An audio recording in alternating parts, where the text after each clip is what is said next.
السلام علیکم۔ بات کریں گے 9 مئی کے واقعات پر۔ کل فیصل آباد کی عدالت نے ایک فیصلہ سنایا ہے جس میں 108 ملزمان کو سزائیں دی گئی ہیں اور ان سزاؤں میں 10 سال قید کی سزا سنا دی گئی ہے، اور کچھ پی ٹی آئی کے جو امیدوار ہیں، جو M N A M P As ہیں، ان کو نااہل بھی کر دیا گیا ہے۔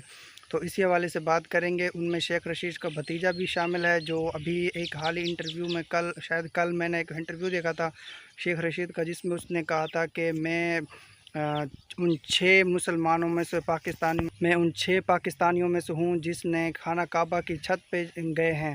تو میں قسم اٹھا کے کہتا ہوں کہ میرا بھتیجے کا تعلق فیصل آباد عدالت سے کوئی تعلق نہیں ہے۔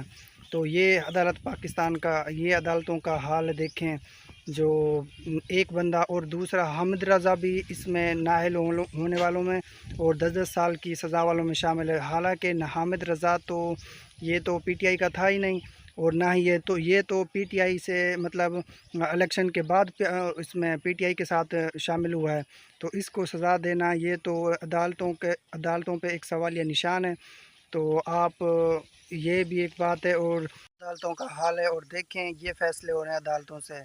اب ہر کسی کو یہی لگتا ہے کہ عدالتیں بکی ہوئی ہیں اور یہ حکومت کے کہنے پہ چل رہی ہیں۔ اب ایک بندہ جو فیصل آباد کا ہے ہی نہیں، ادھر اس کا کوئی تعلق ہی نہیں ہے فیصل آباد سے، تو فیصل آباد کی عدالت یہ سنا دیتی ہے حکم کہ اس کو 10 سال قید کی سزا ہے، اس کو نااہل کیا جاتا ہے۔ یہ کہاں کا انصاف ہے؟ اور لگتا ہے ایسے ہے جیسے عمران خان نے 5 اگست کو یہ احتجاج کا جو حکم دیا ہوا ہے، اس کے ڈر سے یہ اپوزیشن کے امیدواروں کو نااہل کری جا رہے ہیں، لیکن یہ اس کا مستقل حل نہیں ہے۔ اس سے حالات زیادہ خراب ہوں گے۔ اور ملک میں مہنگائی کا حال دیکھیں اور پیٹرول کا حال دیکھیں، کبھی 7 روپے سستا کر دیتے ہیں، کبھی 7 روپے مہنگا کر دیتے ہیں۔ حال دیکھیں ان کا۔ اگر یہ اب پچھلے انہوں نے مہینہ 2 مہینہ ہوا ہے، ایک 7-8 روپے کا ریلیف دیا پیٹرول پہ، اور ساتھ ہی میں ہر جگہ ابھی پورے پاکستان کے اندر دیکھے تھے میں نے بینر لگے پڑے، حکومت نے سبسڈی دے دی ہے۔ ارے یار مہنگا بھی تو آپ نے کیا تھا، عمران خان کے دور میں 150 سے اوپر پیٹرول نہیں رہا، اور آج دیکھیں 270 73 75 80 تک چلا گیا پیٹرول میں، اور پھر کہتے ہیں عمران خان چور ہے، عمران خان کرپشن کی ہے۔ 70 سال سے یہ ملک پہ حکومت کر رہے ہیں، اور عمران خان 3 سال 3.5 سال کے لیے ہے، اور اس نے سارا کچھ ملک کا نظام خراب کر دیا، اور ان 70 سال کے بڈھوں نے بالکل صحیح کیا ہوا ہے۔